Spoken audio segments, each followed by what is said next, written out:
शराबी पिता वह लड़का जहाँ भी जाता है लोग उसको शराबी का बेटा बुलाते हैं। बड़े तो बड़े, छोटे छोटे बच्चे भी उसे इसी नाम से जानते हैं। शुरू शुरू में बड़ा बुरा लगता था उसे, मगर बाद में जैसे उसे खुद ही यह नाम भा गया। वैसे उसका एक प्यारा सा नाम और भी था, बाबू। उसकी बूढ़ी नानी उसको इसी नाम से पुकारती थी। जिसकी हैजे ने पिछले साल ही उसकी जान ले ली, बिना इलाज के बचती भी कैसे। लोग उसका मजाक उड़ाने के लिए उससे पूछते थे, ओए छोरे तेरा नाम क्या है?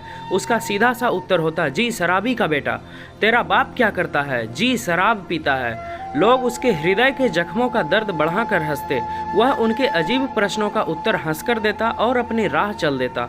हाँ, उसका बाप एक शराबी है, पक्का शराबी। दिन भर खूब मेहनत से रिक्शा खींचते खींचते थक जाता और शाम को दिन भर की थकान मिटाने के लिए खूब छक कर पीता है। एक बार उसका घर यानी 150 रुपये का रसोई नुमा मकान, उसकी कंकाल सी बीमार पत्नी, बाबू एक छोटा लड़का भोलू और एक जवान लड़की नीलम। उसका बाप भूखा सो सकता है, मगर आज तक शायद ही कोई दिन ऐसा गुजरा हो जब उसने शराब की एक बोतल भी ना गटकाई हो।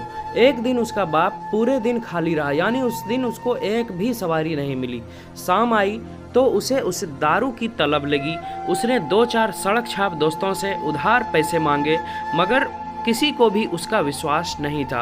एक दोस्त को तो उसने यहाँ तक कह दिया कि बाबू की टांग टूट गई है, यानी उसके बेटे की टांग टूट गई है, अस्पताल में है और उसकी दवाई के लिए उसे कुछ रुपये उधार चाहिए। सिर्फ कहा ही नहीं, आंखों में आंसू भी भर लाया, होंठ भी मिसमिसाए, खूब सच्चा बनने का प्रयास किया।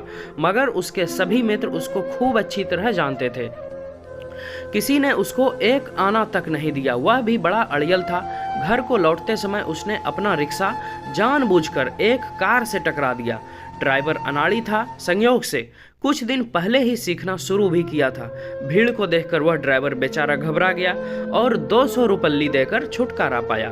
उसने बहुत समझदारी से अपना रिक्शा कार में टक्कर मारा था, जिसके कारण उसे ज़्यादा चोट नहीं आई थी, मगर डॉक्टर ने फिर भी उससे 50 रुपये मार लिए, झूठ बोलकर, इधर उधर की कुछ दवाइयाँ देकर। उस दिन उसने खूब छक कर पिया, अपनी बीवी को पीटा, खाना उठाकर बाहर गली में फेंक दिया, देर रात तक चिल्लाता रहा और फिर दोपहर तक बेजान पड़ा रहा। बाबू अपने घर के कोने में बैठा लुटा पिटा सा बड़ी खामोशी के साथ अपने शराबी बाप को देखता रहता है। पहले पहले वह बहुत दुखी होता था, खूब रोता और बाप को गाली भी देता था मन ही मन। मगर अब बाप से माँ को पीटते देखना, बहन को गालियाँ देना, लुच्ची कुत्ती जैसे गंदे संबोधनों के साथ सुनना उसकी आदत सी बन गई है। अब उसे न तो बाप पर गुस्सा आता है और न ही बाप की शराब पर। अब वह शराब की खाली बोतलों को दीवार पर मारकर तोड़ता नहीं है। अब वह सोचता है अपने भाई का भविष्य, बहन का बढ़ता जिस्म, माँ का बीमार कंकाल सा शरीर और श्मशान सा घर। उसके सोच का दायरा अब बढ़ गया है। एकाएक उसको ठोकर लगी, पत्थर उसके अंगूठे को जख्मी कर थोड़ा और ऊपर उभर आया। उसने जमीन से उसे उखाड़ा और सड़क के एक तरफ फेंक दिया। एकाएक उसकी नज़र सड़क के दूसरी ओर जाती एक जवान लड़की पर पड़ी। लड़की शक्ल से सुंदर दिख रही थी, मगर उससे भी ज़्यादा बाबू को सुंदर लगा उसका फूलों की चित्रकारी वाला सूट। आज तनख्वाह मिलेगी तो बहन के लिए पुराने कपड़े बेचने वालों से एक अच्छा सा सूट ले चलूँगा, और भोले के लिए भी। यह सोचते सोचते वह लाला की दुकान तक आ गया। शाम तक हंसते गुनगुनाते काम करता रहा। उस दिन ग्राहक उसकी गजब की फुर्ती देख हैरान थे। बाद में लाला ने दुकान बंद करने से पहले उसे एक फैक्ट्री में चाय देने भेजा। फैक्ट्री दूर थी, उसका जाने का मन नहीं था, मगर चला गया। और जब लौटकर उसने लाला से तनख्वाह मांगी तो लाला ने उसे सब कुछ बता दिया। तुम्हारा बाप आया था और तुम्हारी तनख्वाह ले गया। कितना कठोर बन गया था लाला। उसे अपनी सांस थमती सी लगी, पूरा शरीर भड़बड़ा उठा, आंसू बिना किसी जतन के बहने लगे। वह मरी मरी सी चाल से घर लौटा। घर में घुसते ही एक जानी पहचानी गंध उसकी नाक में घुस गई। वह अचेत नहीं था, अपनी पुरानी खामोशी के साथ घर के उसी कोने में बैठ गया। बाप सब चीजें सजा कर बैठा था। माँ घर के बाहर गली में बने चूल्हे पर रोटियां सेक रही थी और बहन उसके पास सहमी हुई सी यानी डरी हुई सी बैठी रही। बाप एक के बाद एक गाली बकता रहा। हर एक पैग के साथ एक उबला हुआ अंडा मुंह में घुसेड़ लेता। उसके बाप ने उसको भी 2 अंडे अखबार के मैले कुचैले टुकड़े पर रख कर दिए। उसे लगा जैसे उसकी बहन भी नंगी हो चुकी है, अंडे के छिलके की तरह ही, यानी अंडे की ही तरह। उसकी माँ का कंकाल एक बार फिर जमीन पर गिर गया है, कभी ना उठने के लिए, जैसा उसको लगा। वह सोचता रहा और आधी रात में जब सब सो गए उसने यह सोच खत्म की और चुपचाप वो भी सो गया। अगली बार की तनख्वाह में से कुछ रुपये लाला से एडवांस लेकर वह अपनी बहन के लिए एक सलवार कुर्ती खरीद लाया था। एक दिन बाबू जब लाला की दुकान से लौटा तो अपने बाप को घर में कंबल ओढ़े सोता पाया। माँ ने बताया कि उसे सुबह से पेट में दर्द और तेज बुखार था। बाबू कुछ नहीं बोला, उसने चुपचाप खाना खाया और लेट गया। रात में बाप के जोर जोर से चिल्लाने पर वह उठ गया। उसने देखा उसके माँ उसके बाप को संभाल रही थी। उसका बाप दर्द के मारे बुरी तरह तड़प रहा था। उसने जल्दी जल्दी स्टोव जलाकर बाप के पेट की सिकाई की। थोड़ी देर बाद उसके बाप को आराम पड़ गया और वह सो गया।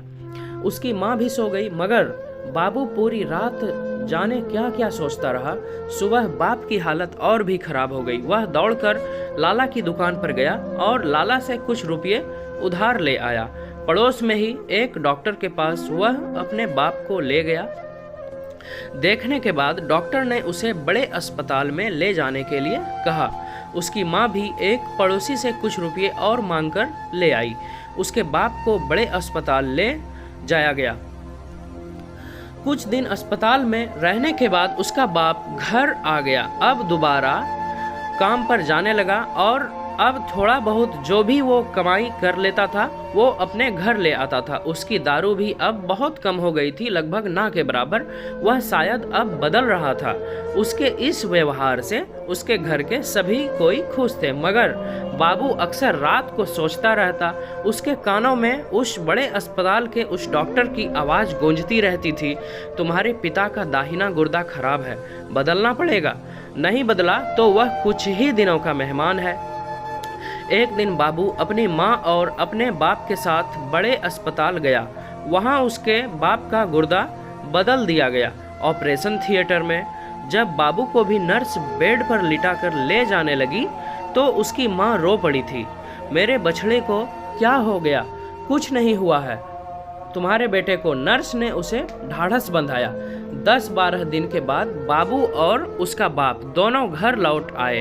अब उसका बाप बिल्कुल बदल गया था। उसने शराब एकदम बंद ही कर दी थी। न जाने किसने एक दिन बाबू को पुकारा, फिर से शराबी के बेटे। बाबू पुकारने वाले से भिड़ गया। बाबू यानी उसका लड़का पुकारने वाले से भिड़ गया, मगर पुकारने वाला ज़्यादा ताकतवर था। वह बाबू को ज़मीन पर गिराकर उस पर बैठ गया, यानी बाबू के ऊपर बैठ गया।